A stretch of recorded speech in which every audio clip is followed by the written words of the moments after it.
And we're live with the big stories for today. We're going to be getting back to what exactly economic times. We'll also discuss the Levy bill. Will it ever be passed into law? Big question. And the president also wants, the chairperson of ECOWAS, Nana Akufo-Addo, also wants stronger African Union sanctions on civilians who manipulate their constitutions to extend this morning right here as we discourse on the big stories. Our guests, Roxanne Nelson Dafiamekbo, he's Member of Parliament for South Dai. We also have Dr. Kingsley Nyako, Member of Parliament for Kwa Daso constituency.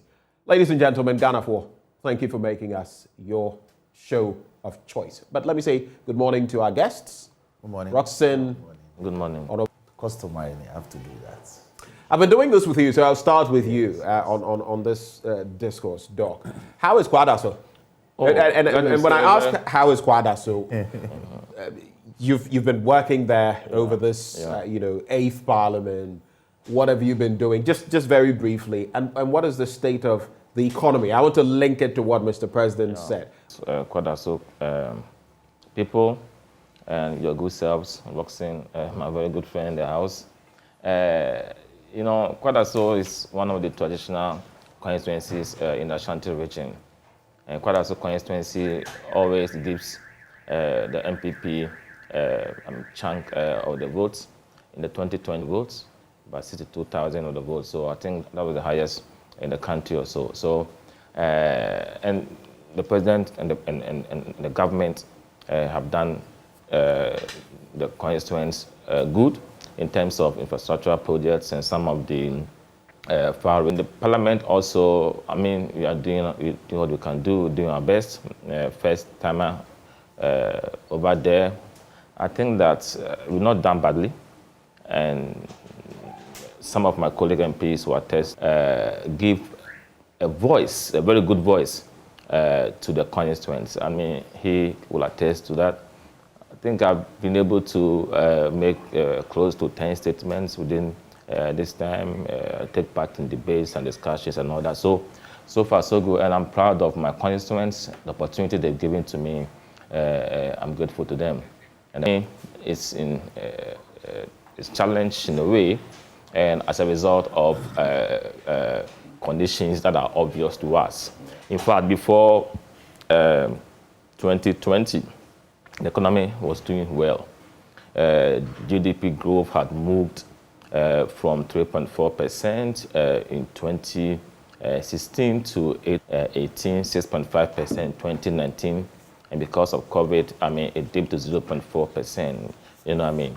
And before 2016, we saw GDP growth in 2014 of 2.9%, 2015, 2.1%. So was it COVID that, basically started impacting the economy and leading? They say it's not just COVID, there are other factors. But by and large, a lot of you hinge towards or lean towards COVID. But we know that even prior to COVID, you were facing some economic challenges in different parts of the year. Yesterday I was on Metro and I tried to analyze, because I felt that the diagnosis of the economy was not right.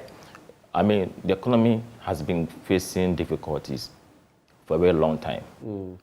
But what I'm saying is that there had been gains, improvements. Right. If you are factual to issues, we went to IMF in 2014-15, and we got about $914 million and all that. Why did we go to IMF?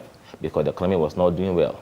We've gone to the capital markets to get some Europe over the years has not been structurally robust and strong.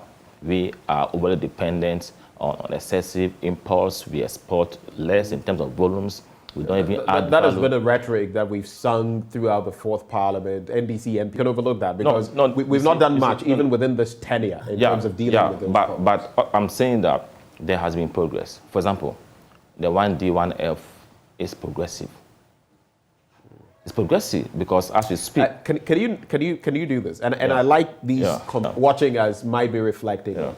If I asked you now to mention 10 actively working 1D, 1F factories across the country, that are actively working? Yeah, I think because that's not part of the topic, so I don't think I'll be able to. But I feel justifiably that these should be at your fingertips when you're talking about these initiatives. Because I put a question before the minister for today. Jobs of about 150, direct and indirect, have been created.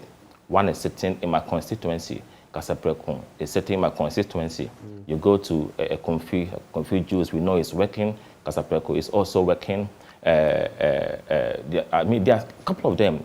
I mean, if you the co-farms, it has been revived recently. I'm sure you're aware. No, I'm aware of that. But I mean, they've really suffered. And even we're talking about the poultry industry and how even feed and all of that. It's a whole complicated situation. No, bottom line is that it used to be struggling, but it has been revived and revamped. It is able to give, let's say, 100 jobs. Okay, it is progress as compared to when it was not existing. And some of the products that are being churned out by them, I mean, helps us in terms of importing more, that to burden our currency and all that. So as much as we are going through problems, I'm saying that interventions by this government are also helping. Roxanne on this bit. But one thing I would just say, in addition, Dr. Nyako, even as we talk about these things, and in this context, we're bleeding. One of the reasons we're bleeding a lot now, and fuel prices are ticking up practically every few days. Whatever, crude, we have to take it out of the country, refine, bring it back into the country. It's basically like importing, crude. When we have crude, we do import, and we are bleeding dollars because even our production of crude is on the minimal end compared to our consumption of petroleum products. So that is something that definitely we should be looking at, especially as the dollar to CD ratio right now is performing a dance that we've never seen. You see, I have to trade them in the context and also look at indicators. I agree with you that we need to do more to revive and revamp TOR, at least so that we can refine crude here. We import, I think, about 80,000 I think $1 billion or so, if my memory serves me right. And for me, we can do much more about that. But when it comes to prices going up, my brother. In Ukraine, we were seeing this happening already, even before Russia invaded. Yeah, but I'm telling you that within this period, you go to Tunisia, you go to Burundi, you go to South Africa, you go to Nigeria, you go to Tanzania. I can give you an example here, where prices of fuel have gone up. Let's look at the West African sub-region. We have one of the most expensive when it comes to West Africa. Yeah. And we're producing crude. There are countries that are not even producing crude. But have figures lower than ours. How does that make it? Diminution of fuel prices. There's no one indicator. Myriad of indicators that go into it. Okay. So you see, what I want to say is that we don't have to create an impression. And if you look from 2020 to now, you see that the price for fuel, petrol, diesel, gas, fluctuates.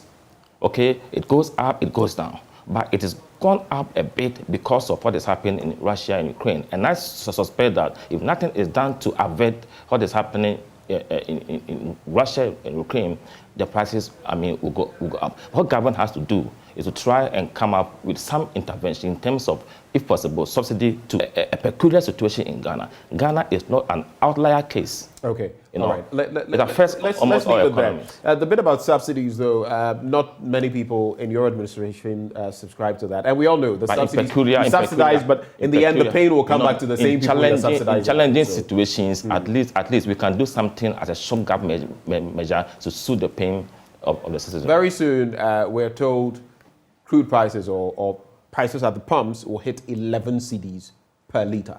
I am paying close to 9 cedis. Akufo-Addo. He says, he points to the root causes, though in that clip you wouldn't hear the root causes he's referring to of the economic slump. He makes mention of the fact that his administration inherited an economy on the brink of collapse, on the very precipice. He talks about the financial and banking system that was cleaned up, and he talks about hope, economic standing as a country. The president admits that we are in dire straits. Now, it's shocking to hear the president speak in terms that he did. Now, What exactly is shocking about it? what is shocking is for a president to say that in 2017, the growth that we experienced as an economy, the over 8% growth in the economy, was due to his efforts. It was based upon the good returns from 2015, 2016 that yielded the upsurge in the growth in the economy that we saw in 2017. Now, and Dr. Nyaku says he's an academic. We should situate things in context. How does an academic say that? An economy, how is that? He recited the figures. Right from 2017, everything has been in a decline to a 0.4 last year. From a high of 8. Last year was 4%. You are referring to 2020. Last year was 4%. From a high of 8 point something to a 0.4 in 2020. How is that economy in buoyancy? So you're talking 2017. Right. When they took over and the gains were better from 2015 and 2016 and they yielded results in 2017, everything has been in decline ever since. It should point to me where there's an upset. There's none. But you know. Two. Okay, no, there's no upset. Two. Because you are citing COVID for everything. Two. In terms of infrastructure, they've completed. I'll give you 5. This. I'll give you 5. In addition Doc, to the existing... Hold on for me, Roxanne. Yes. Doc, I just want you to do this, especially as this is your first time here. The interjections are allowed on certain topical... I'm sorry. You can just note your points. And I'm sorry, let's move on. Thank you. Please go ahead. Now, refurbishment of a ward is not a hospital. I just want that to be on record. Which ward are you speaking of? They did something in Comfortnochi. Okay. Yes. That is not... Two. Road infrastructure. Road, because accessibility eases transportation. Ability to transfer goods and services to develop the economy. One single road infrastructure that they initiated and completed in the past 5 years. One. Let me give you a plethora of some. In 2020, we took 256 million euros to develop what they called Ashaiman to Adomi Bridge, a 69-kilometer. We took money from the UK government to develop what they call Buntu-Miocho or Dowenya 3-lane road. 2 years down the line, there's nothing happening. We only cut short to do that. We took money, for instance, to redevelop the Efia Nkwanta Hospital in Sekedi. Nothing has happened on that project. We've taken money to develop what they call the Volivo Bridge, a Japanese fund, as part of the Eastern Corridor Redevelopment Alignment Road. So we borrow so much to undertake specific infrastructures. We have refused to apply the funds to the infrastructure for which we took them. This government said that last year they paid as much as 31 billion on debt servicing alone. And out of that money, out of the 240 billion they have borrowed so far, 31 billion alone is going into debt servicing. Let's talk about education. Apart from the introduction of the free SHS policy, which has run a subsector, 3 years, ever since they introduced a new curriculum, this government has not been able to print textbooks to teach the courses that have been introduced or lessons that have been introduced or topics introduced in tandem with the curriculum. They've given teachers what they call teaching manuals. Teaching manuals who teach students or pupils the history of... It is textbooks that will give them the opportunity to learn the history of people and cultures. Maybe tied to that, I should just draw your attention to the fact that local printers, Ghana Printers and Paper Converters Association, they are happy about the fact that most textbooks are going to be printed locally, and they call it. Look, they've been singing. Just tied to yes, they've been singing this song for the past months to now select local printers. Local printers. 3 years down the line. They are not done even with selecting who will print the textbooks. So when will the textbooks be printed? My daughter is in P5. And they started learning under the new curriculum in P2. She will leave P6 without a textbook. And that is terrible. Now let's talk about agric. Today, 49 cities. Today it is 240 cities. Wait, hold on. You say you bought it for how much last 49 year? Cities. 49 cities. So let's approximate 50 cities. Yes, 50 cities. And now it's over 200 cities. Yes. In a space of 6 months, the price has jumped for over 500%. Fertilizer, even the government subsidies the minister in parliament. He couldn't even assure the house that will have adequate supply. And so clearly, there's gloom for agriculture this year. So basically, when you look at the economy, I just want you to wrap up because yes, all these matters. You had about 15 minutes. Oh no! No! I time him. No! I can't go. I timed him. Not 15 minutes. No. Your time is not up. I'm not saying your time is up, but I'm saying let's. So you're saying it's all gloom. It's all gloom. And the hope that Mr. President speaks of is it a pipe dream? No, the man has just told the country that he can't do it alone. He needs help. Didn't you hear him? But that is exactly what some of you have called for. You remember the Pediase, Senchi. Senchi. Exactly. Yes. Thank you for that correction. The Senchi consensus, if you like. Exactly. What did they say? Yes, but your side of the House has been calling. We have told. So if Mr. President now concedes that, look, always assisted this government. You have. The NDC throughout from 2017 to date, we have assisted this government to pursue its every reasonable economic policy. What the government has done is that when we assist them for instance, how do you say that you need Elevy to reconstruct the economy? How? You have budgeted for 100 billion revenue, including an Elevy of about 7 billion. How are you saying that minus this 7 billion and a projected 93 billion cannot help you to do anything? But we know. Let's also break it down. How do we know that we know that the 30 billion out of that. I agree. We have public sector wages, I agree, which will take another chunk out of that. I agree. Look, realistically, when you look at these deductions, even if you take out 60 billion out of that kitty, yes, from money that we don't even have yet through taxes, it's dire. You see, I mean, you know that. No, I agree to all the analysis you are making. But we have asked them a simple question. They refused to answer. In fact, they stampeded the House against answering.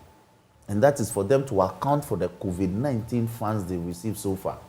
How are you most unwilling to account for monies that have been given to more from the people? Doesn't make sense. I have given you X amount of money so far within the past 2 years. Account for it. And when we are satisfied, we'll give you more. We are saying that no. The means to accounting to Parliament lies with some agency. And therefore, you are most unwilling to account to Parliament directly. What exactly are they applying Elevy to? When you ask them, they say 1 billion will go to contractors. Then 400 million will go to Ustart. Even though they state that it's 1 billion, when you analyze the figure, it's 400 million. Now, they talk of cyber security. So we ask them, which other expenditure lines are you applying the rest of the Elevy on? They are fumbling. Ask them. So the government itself has not been candid, has not been transparent. And let me talk of governance. And maybe you can wrap on that point. Yes, this is a government that is so top heavy. A government that has in excess of 2,000 presidential staff. But they intend to recruit more. So the government itself is not exhibiting austere measures in terms of its public expenditure. Okay. So clearly, we are in crisis. If I want to top it up all with the loss of jobs during the financial sector cleanup, the loss that has emerged from all the things that they did, its performance is not better than Unibank. Or Heritage Bank, or those chain of banks that they deliberately collapsed, and people lost their jobs, and thousands went home. How is this government citing Kasapreku as its initiative? It baffles me. Kasapreku. Let me come to you, Doc. So the president talks about hope. Yeah. Even in the midst of everything we're seeing. It is a terrible situation, economically speaking. I mean, we can't run away from that. For people like me, I get the picture is not good.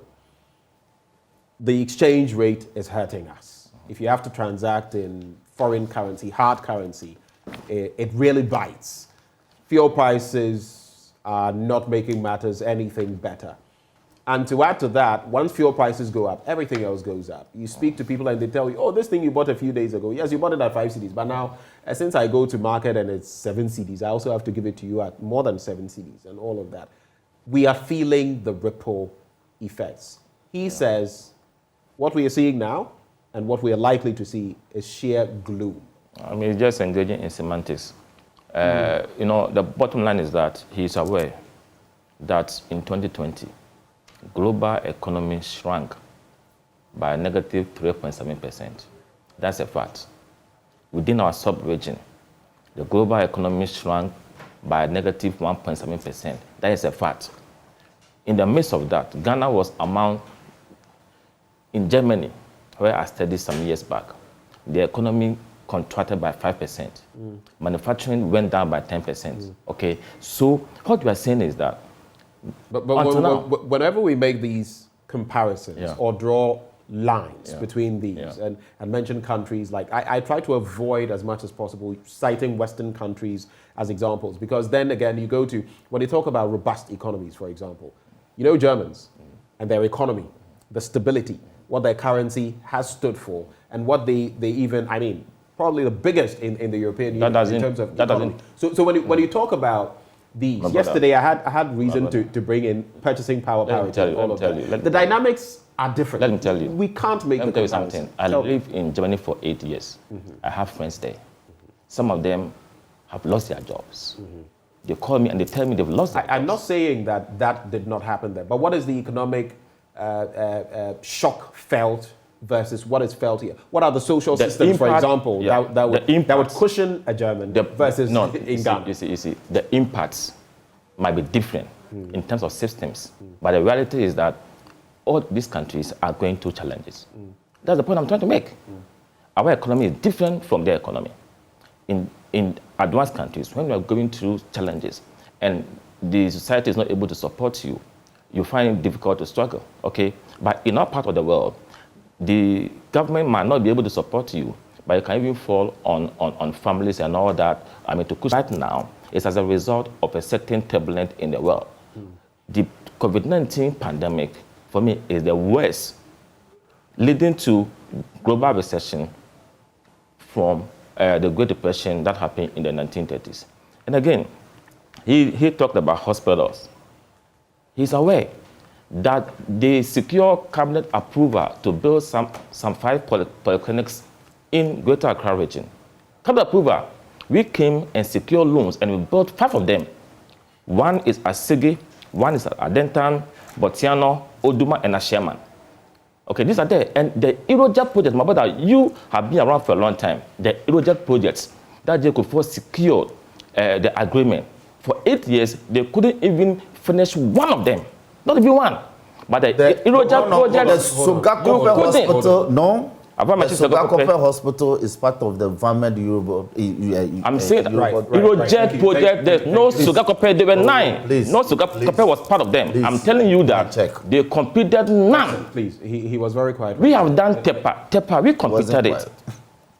Aferi, it's near completion.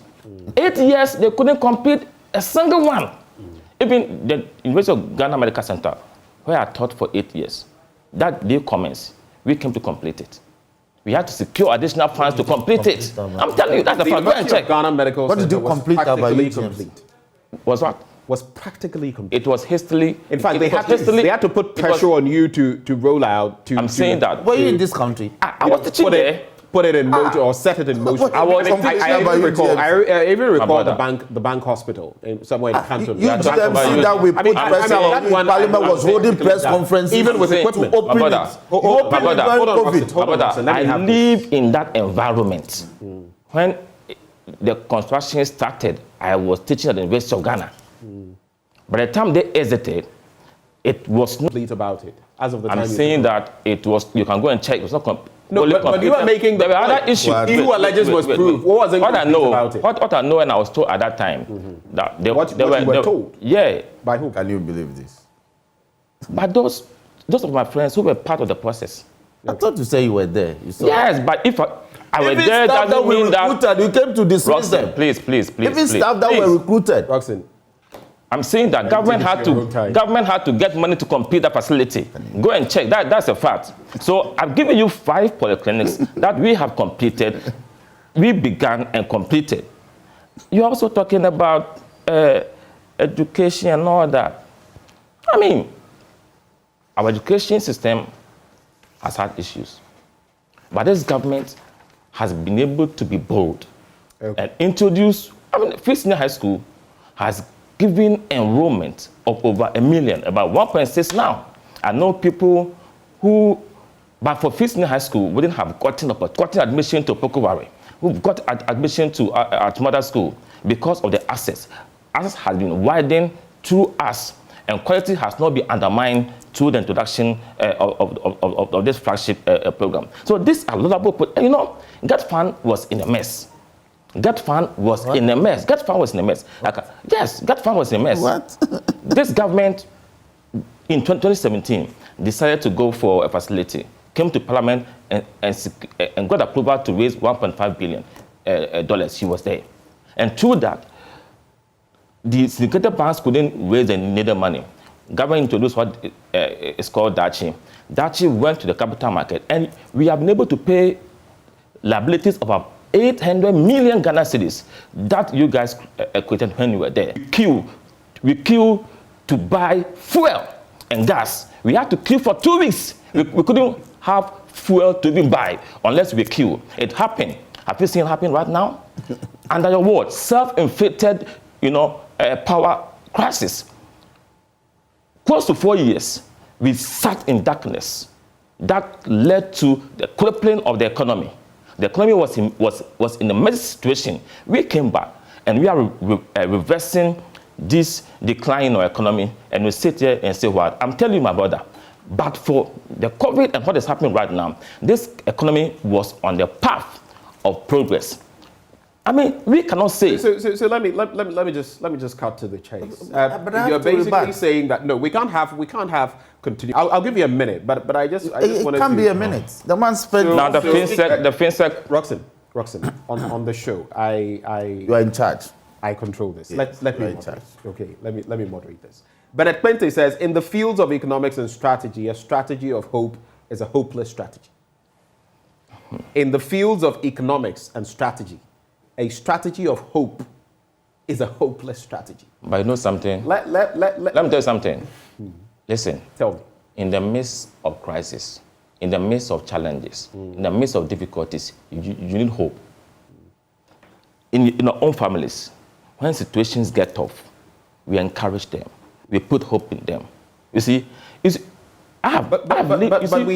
happened? Are we now relying on my brother, in US of A, they have the men, but they are going through challenges because of the crisis. You go to Germany, they have the men. Because of the crisis, they are going through issues. And I'm telling you that before 2019, the economy was progressing. It's a fact. They led primary balance of negative, I think negative 1% or so. We were able to 2017, 18, and 19, we recorded surpluses in terms of our primary balance and all that. Debt to GDP ratio. So in a nutshell, there is hope. There's hope because when there's life, there's hope. My brother, look at the budget and see the intervention the government has put in. The FinSec, national sector cleanup. 30 seconds, just saved about 100,000 jobs and over 4 million depositors of their savings. That's a fact. Okay. I want us to quickly weave in the Yes. e-levy and how crucial it is to this conversation about the economy.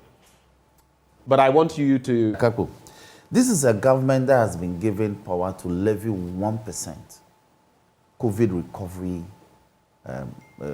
as a COVID recovery levy. Where is the money? What have they applied the money to?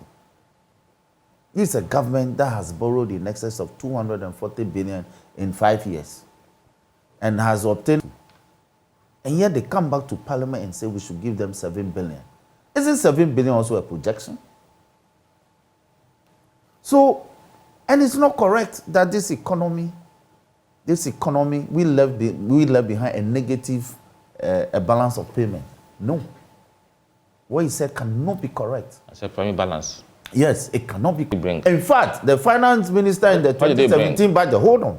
The finance minister in the 2017 budget says that they inherited a very buoyant economy and they will build upon it. I have that budget statement. So when you sit here and contradict what your finance minister comes to Parliament to say, Thank you. Thank you for... it is neither here nor there. Thank you, Roxy. Let me come to you, Dr. Nyako. The e-levy. Yeah. How bad will it be if for our economy? My brother, over the years in this country, we have been talking about the fact that we need to expand our revenue base. We need to rope in more people to also contribute their quota in terms of paying taxes to move this country forward.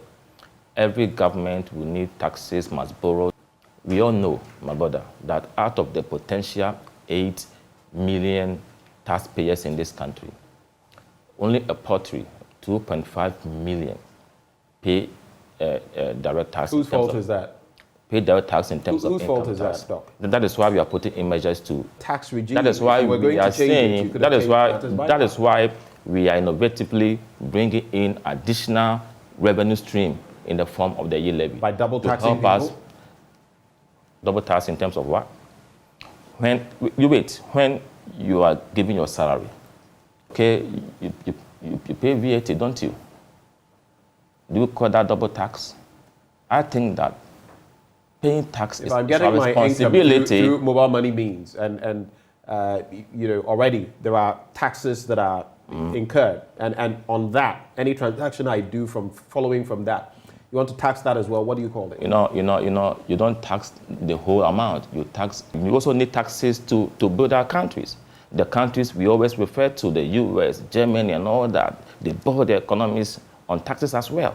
You can't go there and evade tax. It's difficult.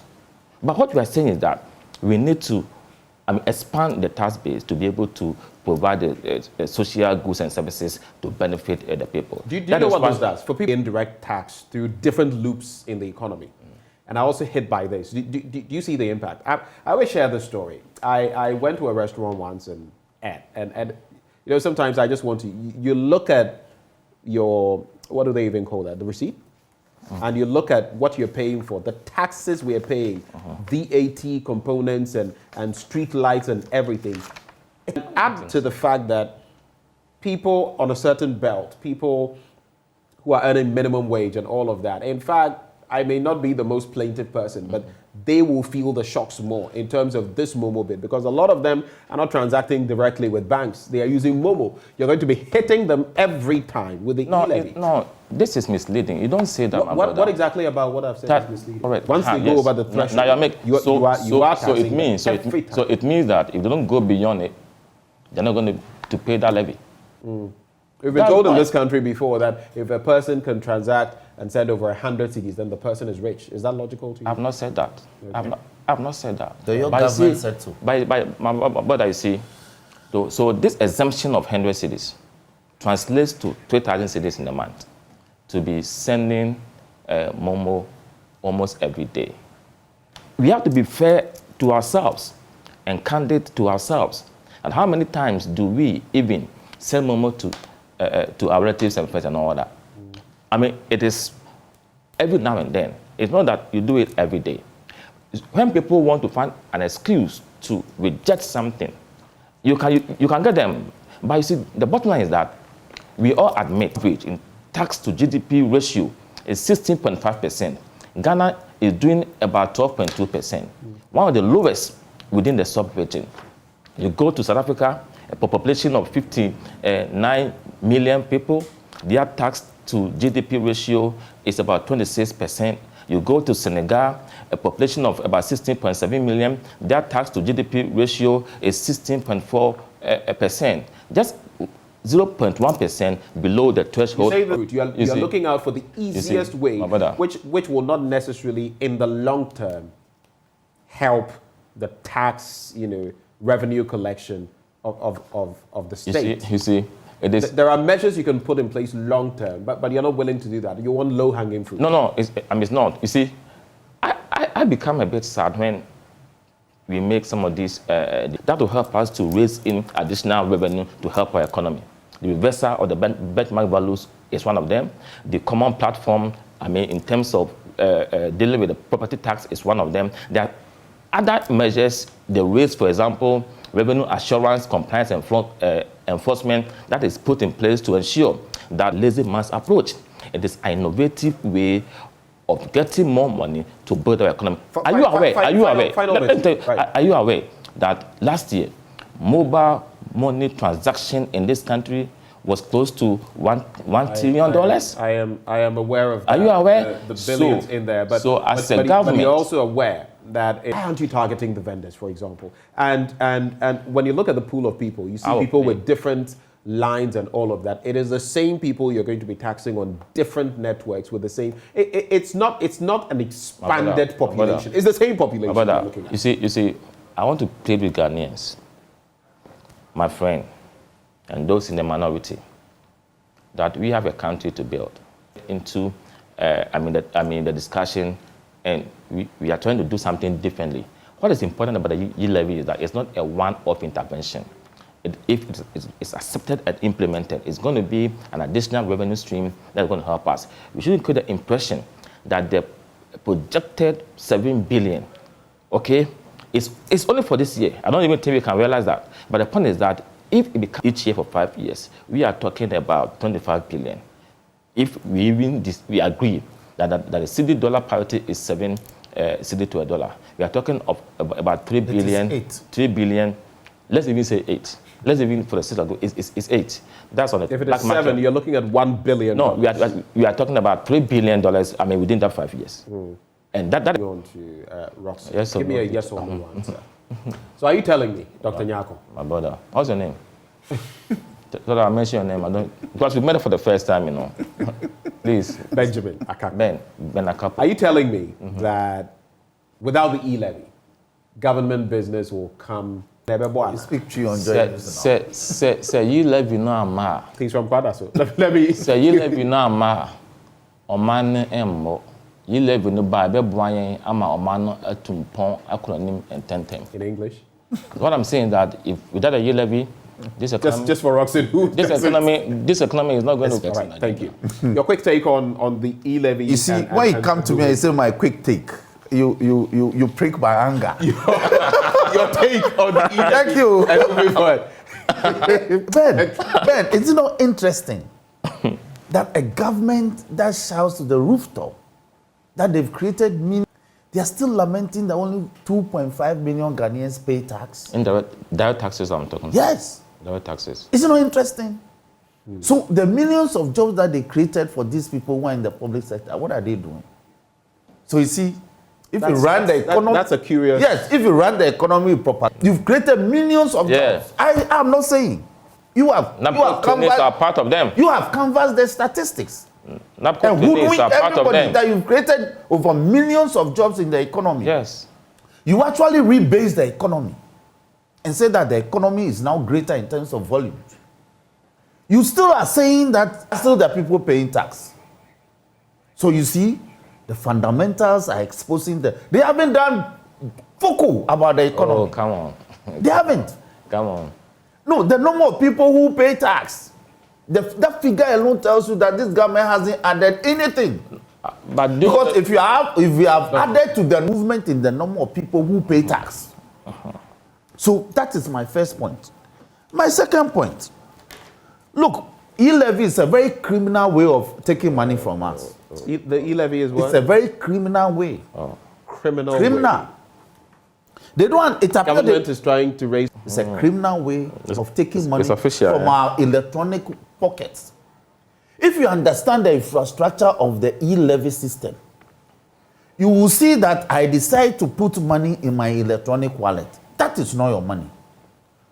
It is part of our social culture that when I leave it to buy petrol, government says when I decide to do that electronically, I should pay a tax on it. What's wrong about that? There's everything fundamentally wrong with it.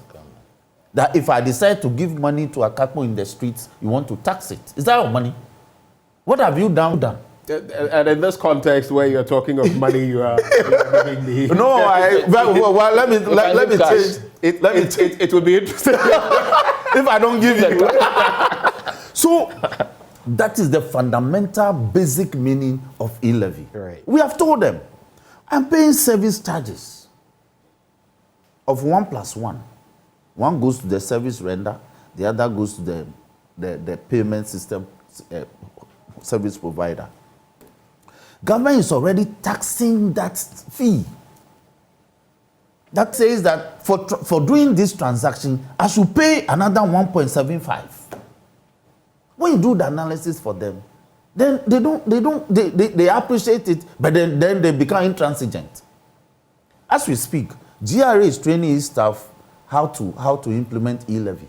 When you are doing, you want to railroad the policy through. You think that So the stance of the minority still is that you're going to resist. Because this government is not showing remorse. They don't give a damn to what we think. They are not even willing to meet us midway. But aren't you looking at the economic fortunes of the country? Which economic and they are fortune? saying... Which to a prudent manager. You listen to a prudent manager and empathize with him when he demonstrates that the funds that are coming to him is applying need to the projects and the programs that you have agreed on. This government is not doing that. Even when you spend the money, we ask you to come and account. Which procedure? For you, it is e-levy chasso. E-levy has no life. The e-levy is gone. E-levy is gone. Whenever it is tabled in Parliament, you'll still, E-levy is not on the no, I'm saying whenever it is. Well, we've asked them. Even a message to the nation, a message to the state of the nation for the first time in our fourth Republican constitutional history, it's been deferred. For the first time, there was a brawl in Parliament. For the first time, there was a brawl. Oh yes, because you wanted to subvert. You wanted to subvert an illegality. I have. You wanted to subvert the constitutional order. We will not permit you. The same constitution. Hold on. I have the floor. You are done. He's my friend, so I see. I'm your enemy. I'm helping him. I'm your enemy. Right. You're pleading with them to do what? To help us pass the e-levy. Which will help you. Because they are pleading with you. They are saying that they will get our help if they demonstrate candor. I'm doing it now. I'm doing it now. I'm doing that right now. You are not demonstrating reasonableness in your public expenditure.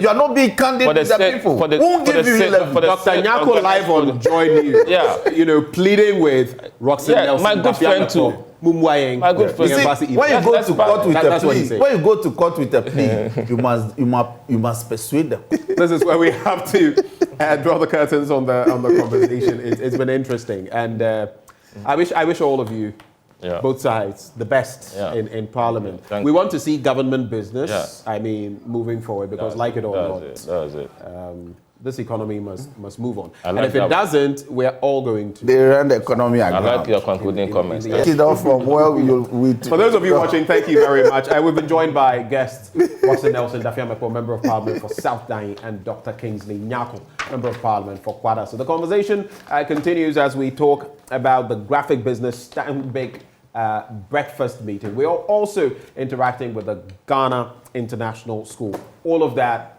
in the next 30 or so minutes.